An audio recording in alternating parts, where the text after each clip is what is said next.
Alam mo yung feeling na siya yung greatest love mo, pero at the same time, siya yung greatest lesson mo.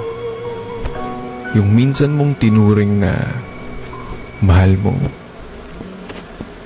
Ngayon, mahal mo pa rin naman pero hindi na pwedeng kausapin. Hindi na pwede pang lapitan. Ang hirap ng kumustahin, kumbaga. Pero marami siyang naturo sa'yo. Marami siyang naipaalala sa'yo noon na hanggang ngayon, dala-dala mo. Hanggang ngayon,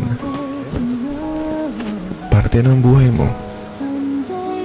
Kaya nga totoo, may mga tao talagang dadaan lang.